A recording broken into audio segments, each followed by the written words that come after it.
After a few days in Jakarta, it is time to head east to West Java. That makes no sense. I'm Ryan, this is Sara, and we are jumping on a train to Bandung. I just want to take this opportunity to do some damage control. Last video, I angered a few Indonesians by giving an honest review of travel in Jakarta. To be perfectly honest, it could use some work. One of the things I mentioned was the difficulty in using the public transit. Well, I'm happy to report that I figured it out, it wasn't that hard, and the buses of Jakarta are quite pleasant. But what about train travel in Indonesia? That's gotta suck, right? Not even close. The trains in Indonesia are great. This is the panoramic train, the most expensive train on the KAI. Pretty cool. This is the executive class, and this is the premium. Not too bad, but see the leg room's a lot smaller. What's trains up?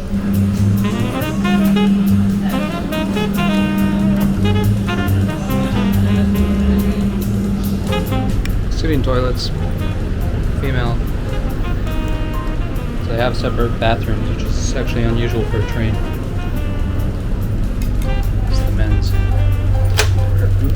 Just a few weeks after we booked this ride, it was announced that a high-speed train between Jakarta and Bandung was now open. It's the first ever high-speed train in Southeast Asia. It would cut this 3-hour train ride down to just 45 minutes. That's pretty cool.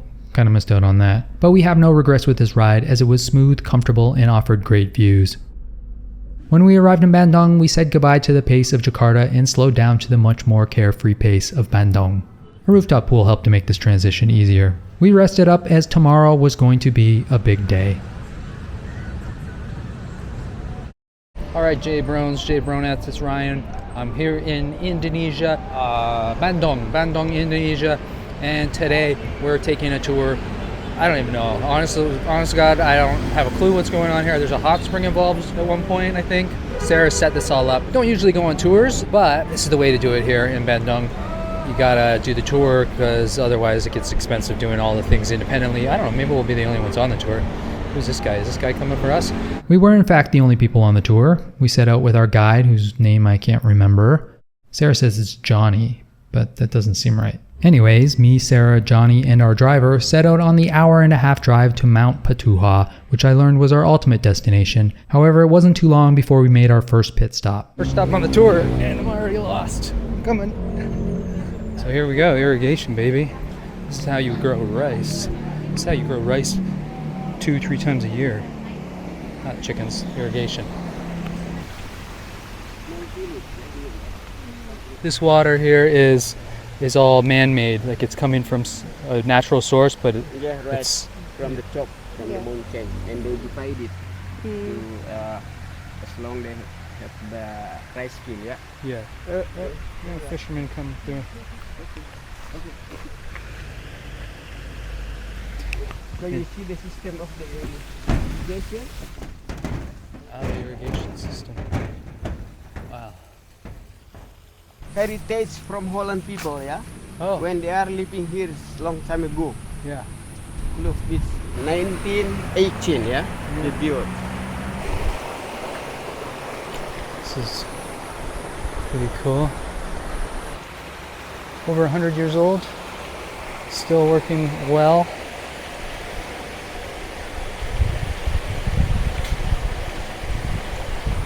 Basically, you turn these wheels to raise it, lower it. I guess it lifts that wall there. Controls the flow of water. It goes out. I guess it's controlled based on, you know, how much rain there's been and how hot it's been. Oh, we're going up. There are two very important local crops in this area, rice and bamboo. Those traditional Sundanese house, they built from wood and bamboo, yeah? The Sundanese are the indigenous ethnic group native to West Java. There's about 40 million of them. They're the second largest ethnic group in Indonesia, the first being the Javanese. The Sundanese are known for a few things in Indonesia. First of all, their women are considered by many as the most beautiful women in all of Indonesia. I really hope that's part of the tour. They're also known to be great artists, be it music, acting, dancing, or fine arts. Not the easiest industry to get into, so most Sundanese settle in the agriculture industry. They're known to be some of the country's best rice farmers.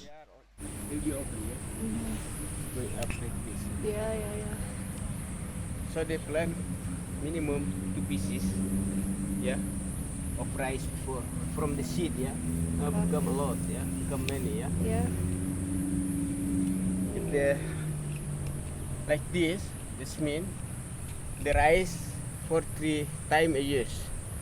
If they are more, like say a meter, 1 meter, it's mean for sticky rice, black sticky rice and white sticky rice. You can see from how high they are.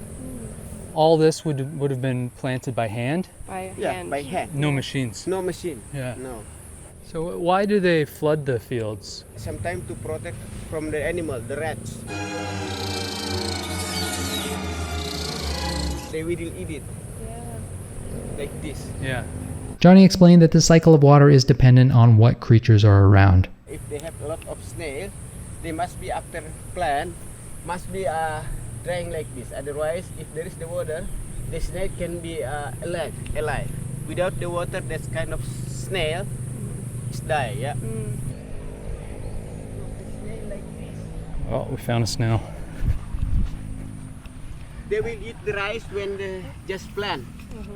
This is the dangerous one. Yeah. But when the rice like this, they cannot eat. It's quite strong. Yes, Sara. We call it paddy. After clean, we call it brass. Yeah. Brass, that's mean ready to cook. After that, we call it nasi. Ah, okay.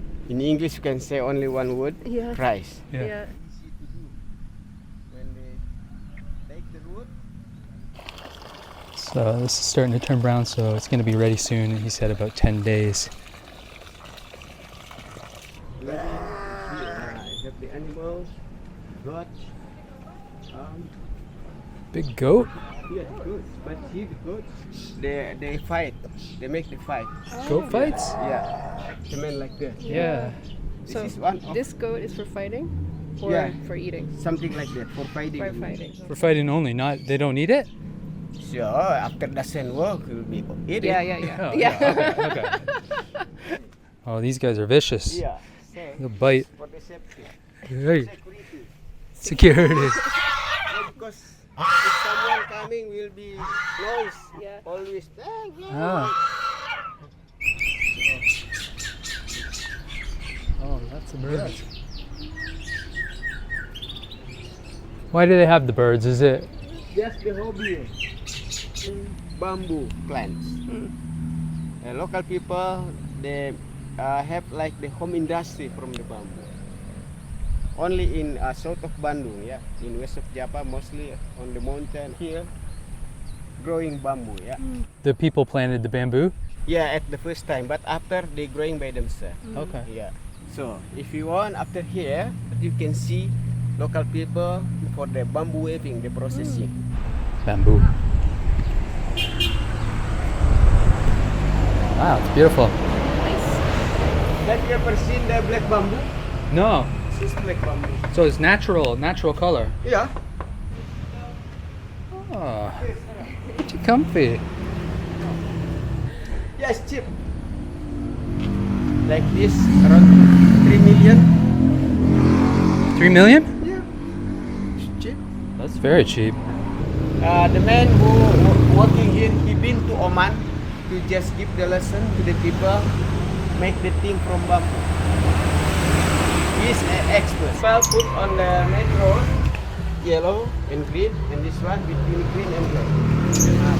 We ended up in the back of the store where 3 people were making the woven bamboo mats from scratch. It's a pretty cool process. This guy starts by cleaning up a slice of bamboo. He's using the black bamboo. Wow, that's like, it almost feels like plastic. He loosens it up, makes a few chops in the node, and then starts carving out layers. I say 8. No. We made a little side bet. How many layers will he get out of this one piece? Yeah? More than 5. 7. And you? Okay, I'll say 6 then. 6. Good, good. You look on this one, yeah?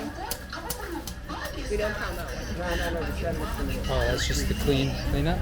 The first layer doesn't count, it's just to clean it up. Is that garbage? Now these are the layers that count, the layers that will be woven into mats.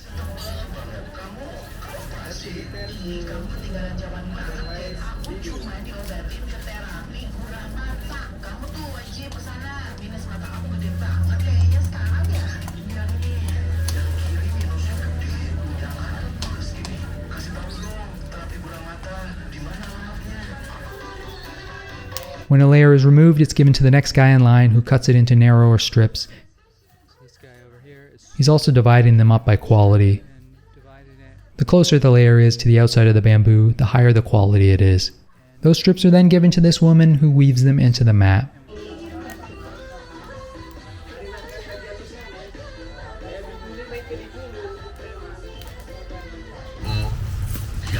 Strip number 3. Strip number 4. I said there's 8, so this would be half, but I think I'm gonna be wrong.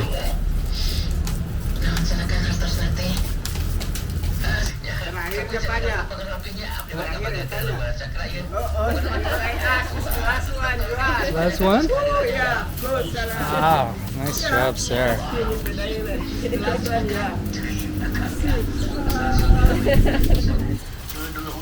There it is, 6.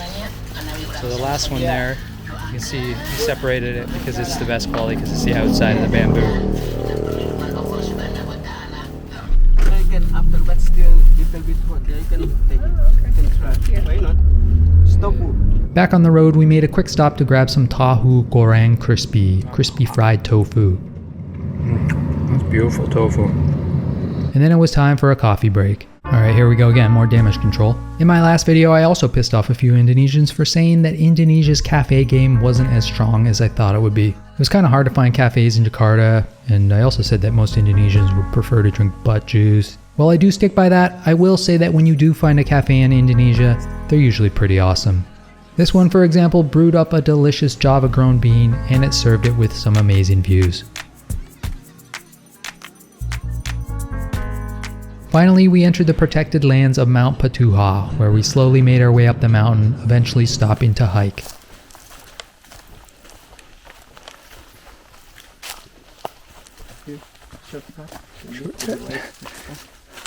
Where were we going? What was there?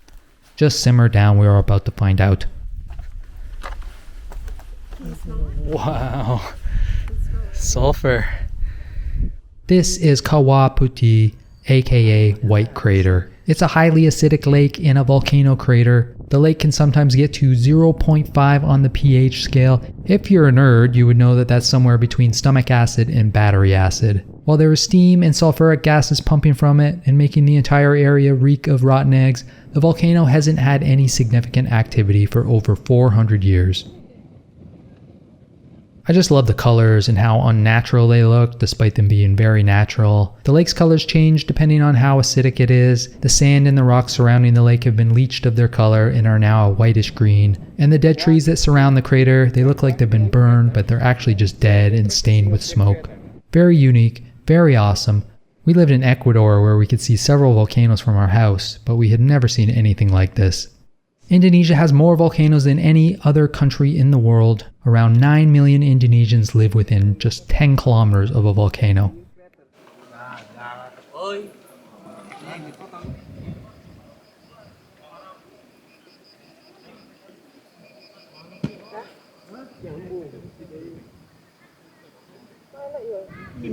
The people going on the stone.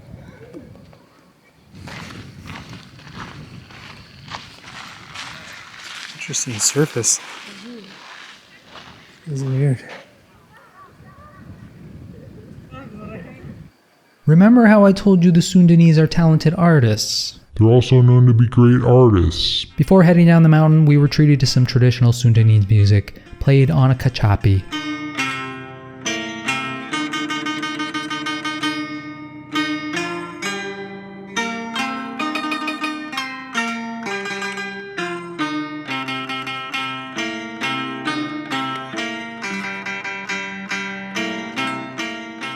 And we took a walk through one of the many tea fields that beautifully decorate the rolling hills of Mount Patuha. At that point, I felt like it was an amazing tour, but I didn't realize that the coolest, maybe that's not the best word for it, the hunky-doriest part was yet to come.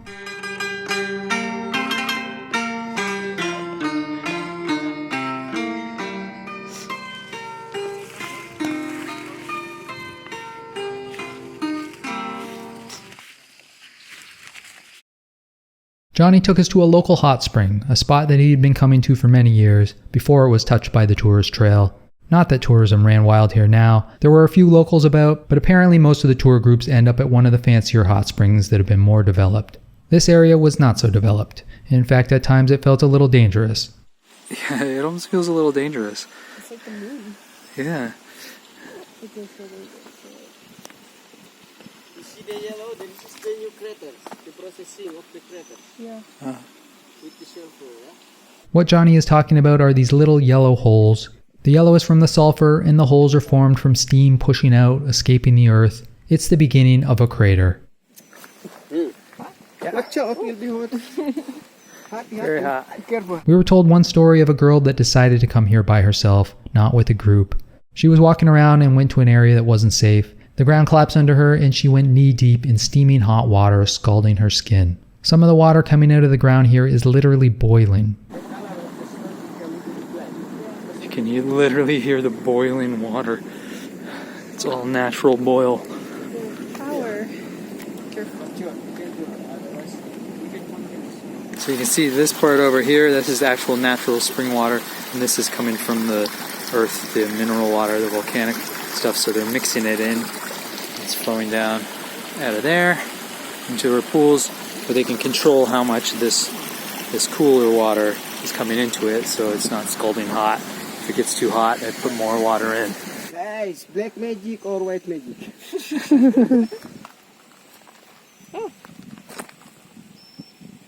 One more. Yeah? Look. Again?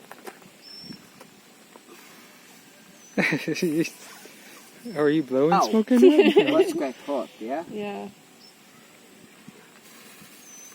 Uh-oh.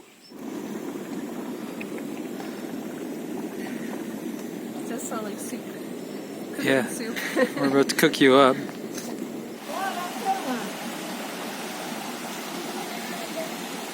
Alright, time to get in the hot spring. This is where I leave you guys. Oh, look at that. Crazy.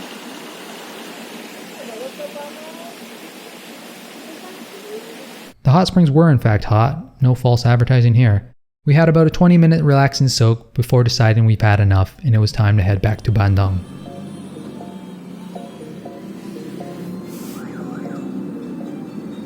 Fantastic tour. Big thanks to Johnny, if that is your real name. I'll leave his contact info in the video's description if you want to do this tour yourself. What an amazing place West Java is. Stay tuned for more Indonesia Jones videos. Take care. Comb your hair. I'm out. My grades don't match up, no love, fuck a date. I just fade when I hit the jack. You can keep the pie. Every night I gamble, I stop. Yeah, when I check the cost, I was like, oh, that's expensive.